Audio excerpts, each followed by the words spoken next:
Brr! It's cold in here.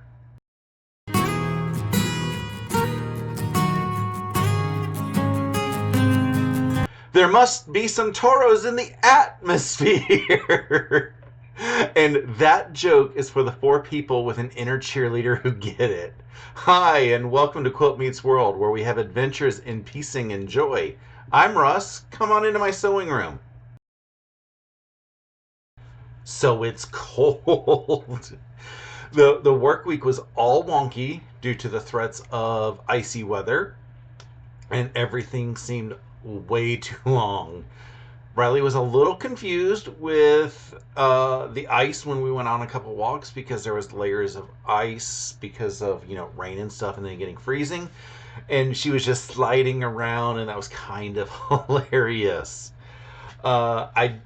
I don't know how to describe the fact that it's so cold. I mean, we had the same thing last year and we dealt with it. But yeah, this year it feels different. I don't know why. Probably because last year we were still working from home at this point, or actually a week before this point. Because I think this week a year ago is when we started having to go back into the office for that horrible project. But I digress.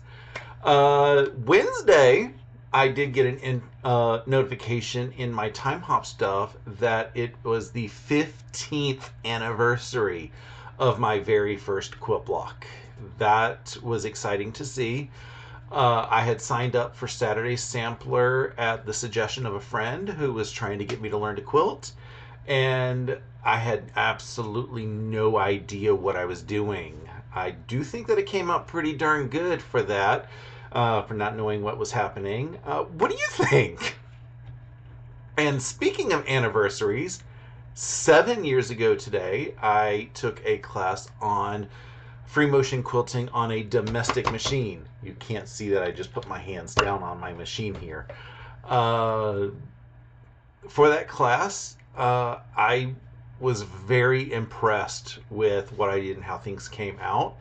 Everybody was accusing me of having done that before, but I hadn't. I took that whole no fear aspect and just decided to go with it. I was like, I can't break the fabric that I was working in, and I think I did a pretty good job. There's a couple Easter eggs if you want to pause and try to zoom in and look for them. But yeah, it was a whole lot of fun. What else is going on?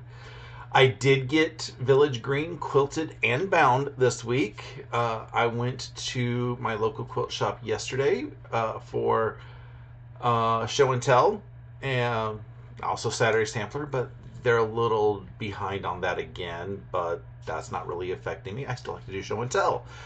I did see a pantograph that I really wanted on the quilt, but I couldn't find a variant of it that, works with it. I didn't do a lot of hunting, but I am having that put in the back of my mind and start hunting on other websites to see if I could find it for future projects, because I can definitely see me using other projects with it. But I did have fun doing the show and tell. There was a lot of gorgeous stuff there.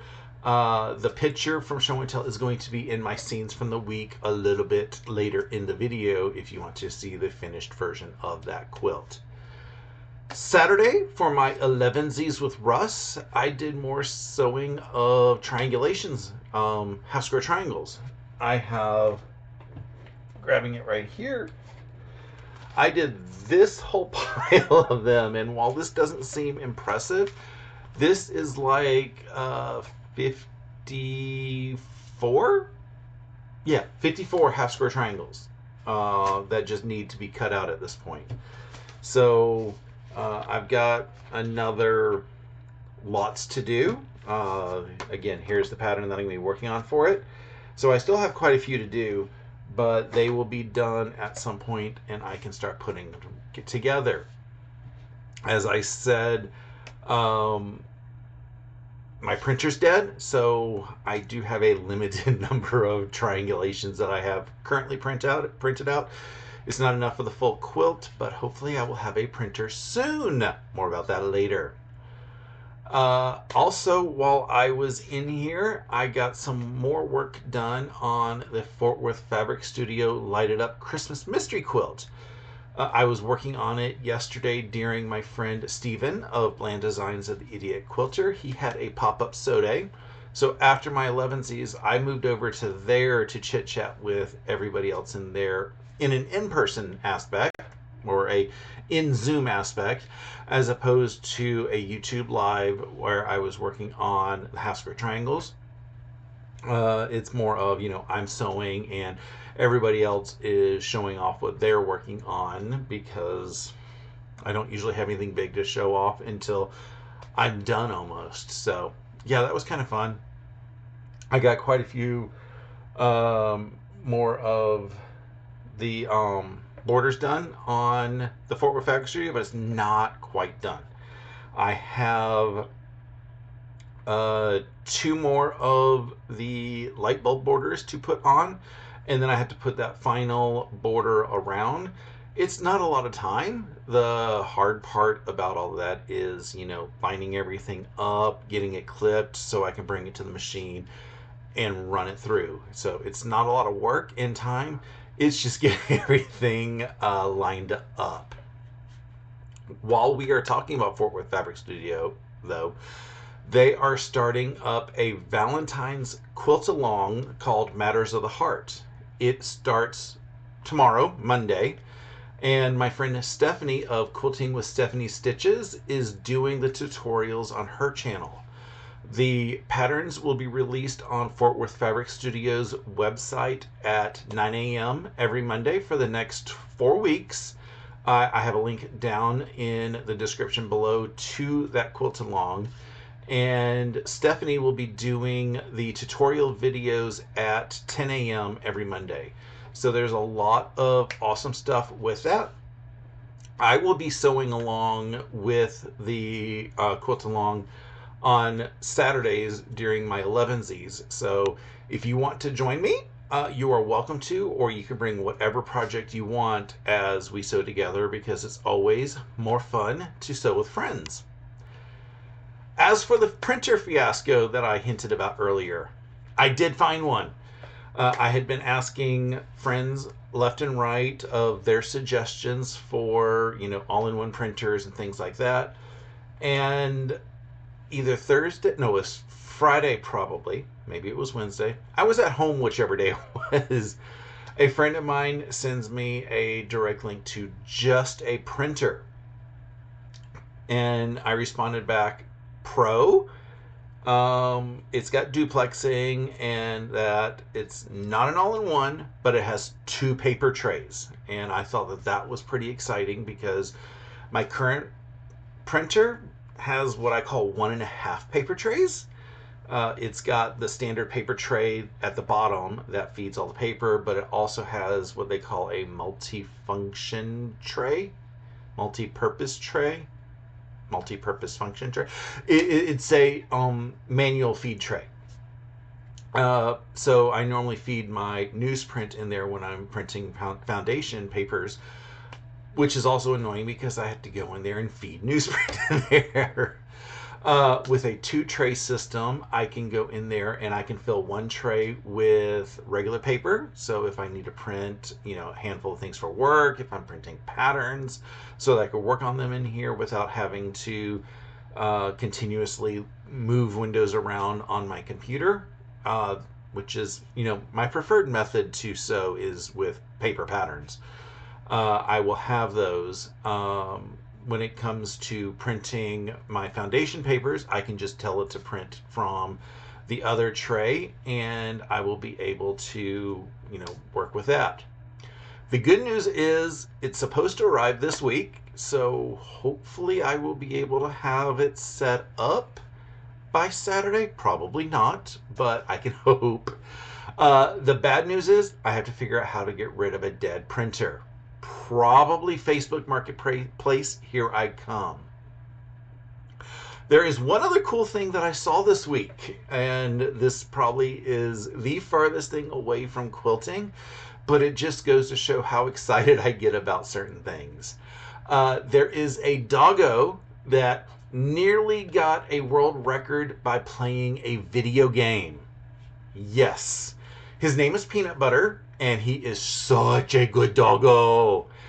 He had a specially made controller for, the fact that, there's no dexterity and thumbs on a dog. But he also had a little bit of help from his human to tell him, which buttons to press. Unfortunately, he got a game over in the middle of the run, so he did not qualify for world record.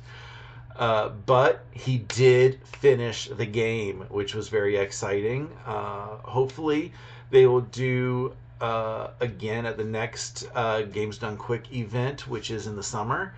I'm linking the video. For words hard again. Linking the video down in the description. Is both the short if you just want to see a quick little version, and the full video if you have about 30 minutes just to watch a puppy dog play a video game. Like I said, it was so cool to watch it. People have asked me if Riley can do that, and I was like, Riley will barely sit at times. I don't think she has the attention span to sit there and play a almost 30-minute video game by pawing on the certain buttons on the game. But like I said, it was awesome. It's the first time that I had seen a doggo play a video game, and I'm kind of sad that the game did that weird little glitch in there that caused the game over. So hopefully, like I said, hopefully Peanut Butter will be able to play come summer and go for that world record, because it will be awesome.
It's 2024.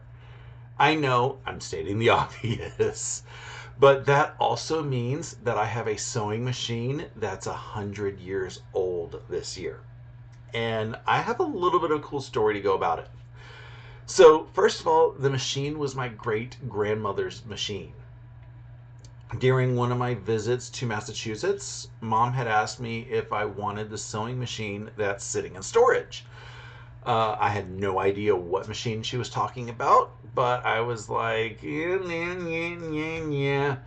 We ended up having to go to her storage unit for something anyway, so she opens it up and she goes, there's the machine. And I looked and saw the case and knew what was in it, and I said, okay, I'll take it. Let's go to the UPS store. And I had them ship it to me. It's a thing of beauty.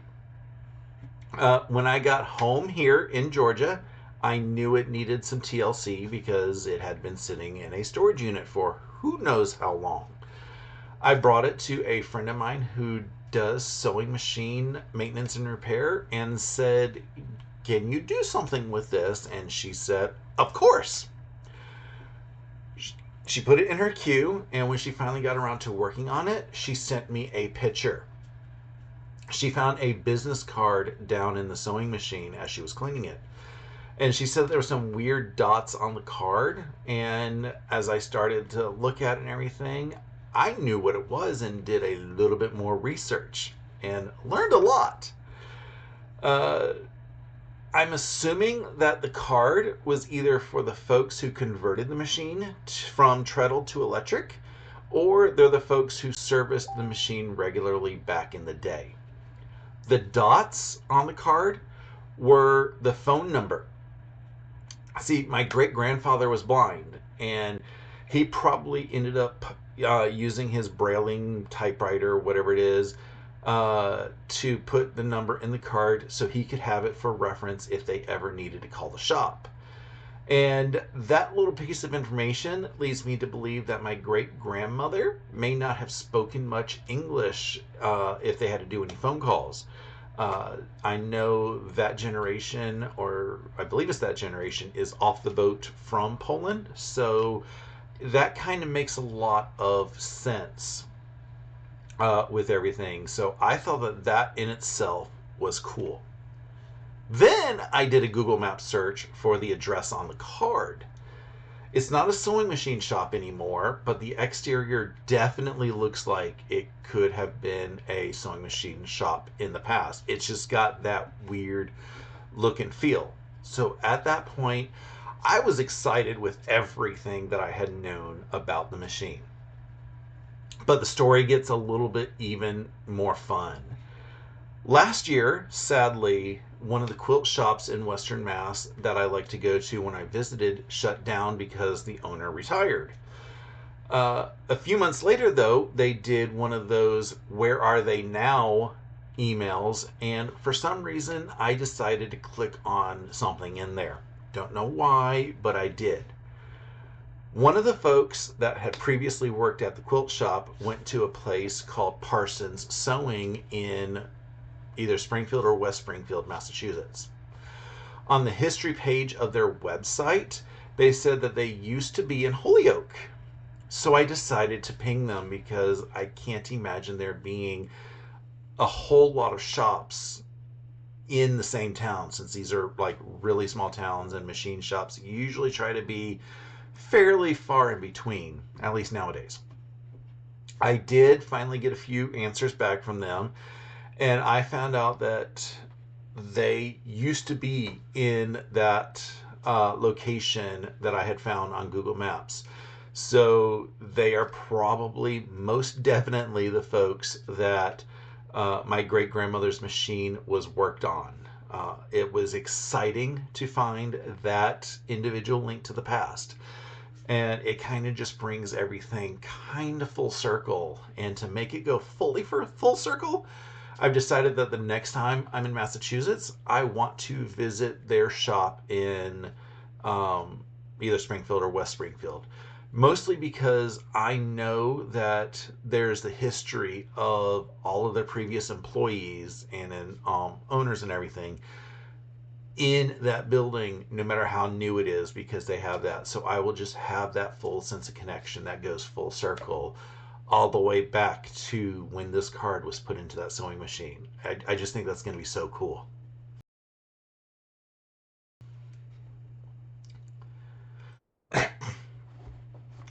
Three, two, one.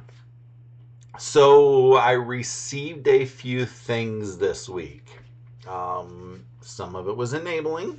Some of it was, I stopped everything that I was doing to place an order. The first thing that I want to show, I'm blaming my friend Stephanie of Quilting with Stephanie Stitches for the fact that she told me this existed, so I knew I needed to get it. It is the Grunge Matchmaker set. It is basically color swatches. Oops, let's do it this way. It is color swatches of all of the grunge colors. So I can use this to actually see the real grunge pieces that I am looking for if I'm working on a quilt that I want to color in grunge, because I love working with grunge, and like the websites, they're pretty good about showing the colors, but not always. So I can come in here and then I will know the difference between white paper, which is one of my favorites, and the next one, which is opposition white. So these two, there's not much difference with. You can barely see them. But like in the physical showing of here, I can see the difference. So it'll help me make decisions as to what I want to make with grunge. The second thing that arrived is I made a order with Fort Worth Fabric Studio. They recently put their Matters of the Heart quilt kit available for sale on their website, and I said that I needed it. So I bought it. This is a lot of gorgeous fabric. It looks like a lot of fun. My friend Stephanie of Quilting with Stephanie Stitches did an awesome unboxing of this fabric, so I'm not going to go in here and bore you with those fabrics. I will probably put a link up here somewhere. Maybe it's right there. To her video, just so that you can see all the fabrics in here if you are interested in purchasing it yourself. They have a few kits available, I believe, still, so I will have a link in the description below for that so that you can go get it yourself. They're not affiliate links. I get absolutely nothing for sending you there. But it's always fun to support the small businesses. They do so many awesome quilt-alongs. And the patterns are free, so with the patterns being free, I want to support them by buying the fabric. While I was doing that, I had a calendar of theirs sitting in my shopping cart, but I was just like, I want to make it a full purchase just to make shipping worth it. So I also purchased their 2024 calendar. Inside the calendar is a whole bunch of patterns of theirs, and they also have not patterns, it's their previous quilt-alongs. Just skimming through, and every month has a coupon code so that you can get something off that month. The only weird thing is the coupon code is only valid the third Wednesday of the month. So if I want to make a purchase using the coupon code, it has to be on the third Wednesday. That's also why I was careful to only show the top portions of the calendar, because in the dates it has the coupon codes, and I didn't want to share those coupon codes because that's not fair on them. I don't always use coupon codes when it comes to, small business, because in my opinion, they should have every chance to make that little bit of profit that they can, because it is small business. Sometimes that $5 or $6 can really mean, can they purchase that whole line, or do they have to purchase all but one bolt of that line? So I do like to support small business anytime I can. They also were kind in that to say, these are the featured quilts in each month of the calendar. So if you were interested in going back and making one of those quilts, you can. I don't think they have kits for all of them anymore, but you can always work with your stash with any of their patterns. It's always a lot of fun. And because they are past patterns, you have a bit more control over fabric placement than if you go in and kit it yourself right now, having no idea what the finished product is going to be with their patterns. The third thing I bought is the thing that I got the email. I stopped everything I was doing and immediately placed the order. And I'm not going to take it out of the box. I will just let you see the box. It is my little mini Tula iron. In fact, I just changed my mind. I'm going to take it out of the box because it has to come out of the box at some point anyway. It is... Inside the box it says, "Please don't feed the fish." That is hilarious. Okay. Come on. There we go.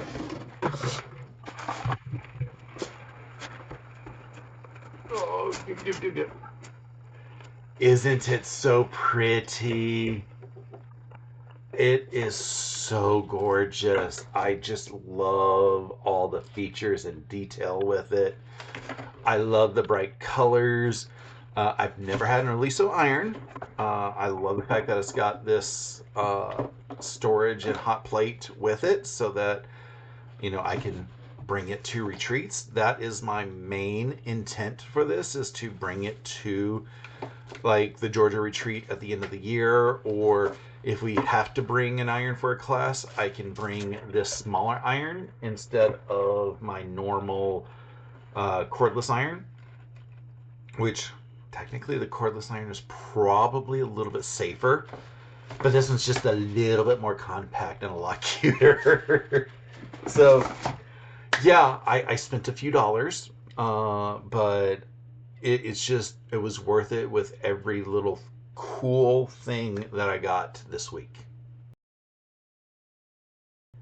What are my goals this week? Number one is definitely I need to finish Light It Up, the Fort Worth Fabric Studio Christmas mystery. It's January. Christmas was all just totally last month. In fact, it's almost been a month. So I need to get that quilt done, at least the top, so I can say it's off my to-do list. Like I said, I think it's 6 seams that I need to run, so that should be fairly quick. It's just getting everything clipped and ready to go. The second thing that I am adamant about getting done is to get the entire Matters of the Heart sew along cut. This entire kit needs to be cut. With the